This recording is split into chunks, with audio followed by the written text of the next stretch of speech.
సభ్యులు జయనాథ్ అన్న గారికి విజ్ఞప్తి చేస్తాం.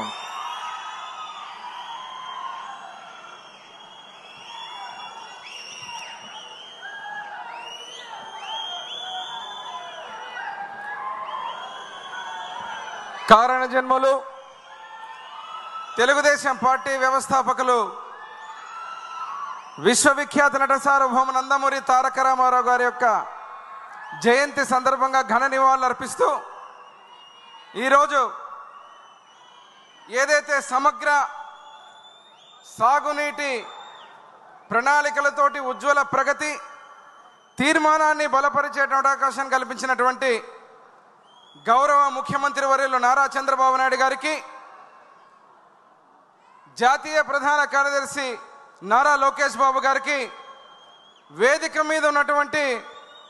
గౌరవ శాసనసభ్యులు, గౌరవ పార్లమెంటు సభ్యులు, ఇరు రాష్ట్రాల పార్టీ అధ్యక్షులు, అదేవిధంగా ముందున్నటువంటి పసుపు సైన్యం కాత్రికేయ మిత్రులందరికీ నమస్కారం తెలియజేస్తూ, ఈరోజు ఏదైతే దేవుడు స్క్రిప్ట్ అని చెబుతూ మాట్లాడినటువంటి గత ప్రభుత్వంలో 23 సీట్లు వచ్చాయని హేళన చేసి ఆ రోజున మనం మహానాడు జరుపుకోవాలంటే ప్రతి కార్యకర్తను కూడా వారి సొంత ఇళ్ల నుంచి బయటకు రానియకుండా మన గడపలు దాటకుండా హౌస్ అరెస్ట్ చేసిన పరిస్థితి నుంచి ఈరోజు కార్యకర్తల యొక్క ఆశీర్వాదంతో, ప్రజల ఆశీర్వాదంతో విజయోత్సవ మహానాడు జరిపినప్పుడు దేవుడి గడప కడప గడపలో జరుగుతున్నటువంటి ఈ యొక్క గొప్ప మహానాడు వేసవి సమయంలో కూడా ఆహ్లాదకరమైన వాతావరణంలో ఈరోజు ఈ యొక్క కార్యక్రమాన్ని ఘనంగా జరుపుకుంటున్నామంటే దేవదేవుడి స్క్రిప్ట్ ఎట్లా ఉందో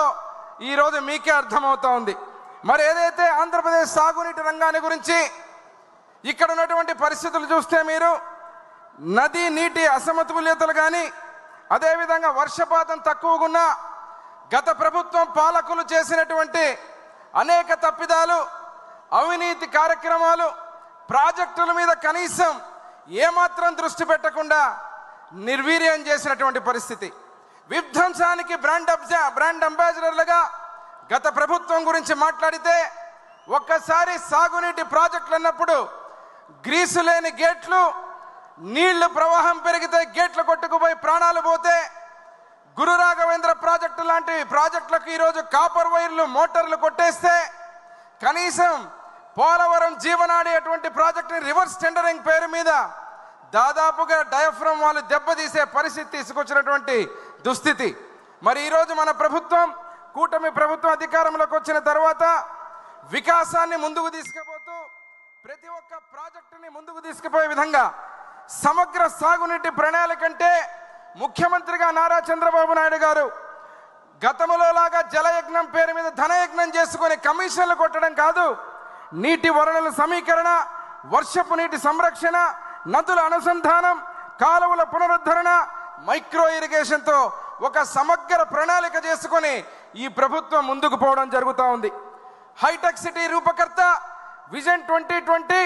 అదేవిధంగా ఈరోజు సాంకేతిక పరిజ్ఞానంలో ఈ క్షణానికి ఏదైతే ఆర్టిఫిషియల్ ఇంటెలిజెన్స్ కానీ, ఏదైతే ఉన్నటువంటి రోబోటిక్స్ గురించి మాట్లాడే మన అధినాయకుడు మోక్షగుండం విశ్వేశ్వరయ్య లాంటి మేధస్సు కలిగినటువంటి వ్యక్తిగా,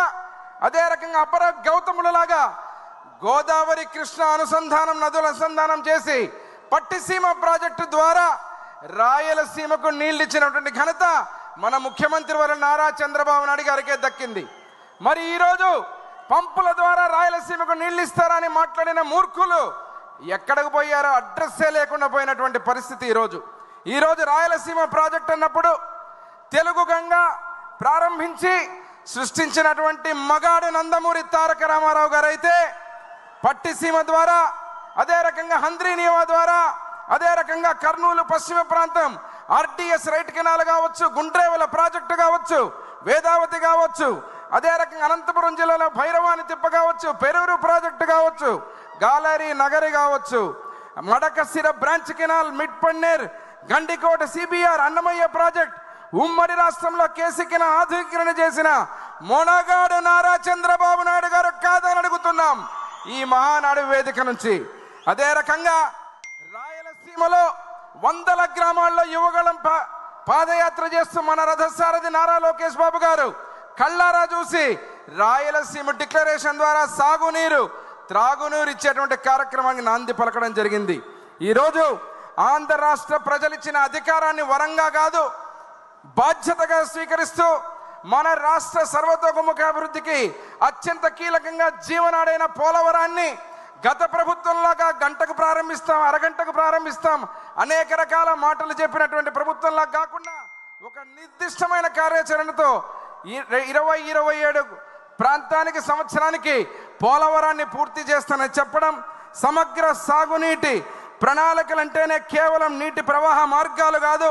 సముద్రంలో వృధాగా పోయే నీళ్లను ఒడిసి పట్టుకునేటువంటి కాంక్రీట్ నిర్మాణం మాత్రమే కాదు అని చెప్పి వాటి వెనకున్న ప్రజల ఆశలు, రైతుల కన్నీళ్లు, పాలకుల సంకల్పాలు ఇవన్నీ కలిసి ఒక ఉద్యమంలాగా రాష్ట్ర ప్రగతికి సోపానాలుగా ముందుకు తీసుకెళ్లిన మన అధినాయకుడికి ఈ యొక్క తీర్మానాన్ని మహానాడు వేదికగా నిమ్మల రామాయణాడు గారు ప్రవేశపెట్టిన ఈ తీర్మానాన్ని మీ అందరి హర్షధ్వానాలతో బలపరుస్తుందిగా కోరుతూ జై ఎన్టీఆర్, జై తెలుగుదేశం, జై జై నారా చంద్రబాబు గారి నాయకత్వం, నారా లోకేష్ బాబు గారి నాయకత్వం, ఎన్టీఆర్. ధన్యవాదాలు.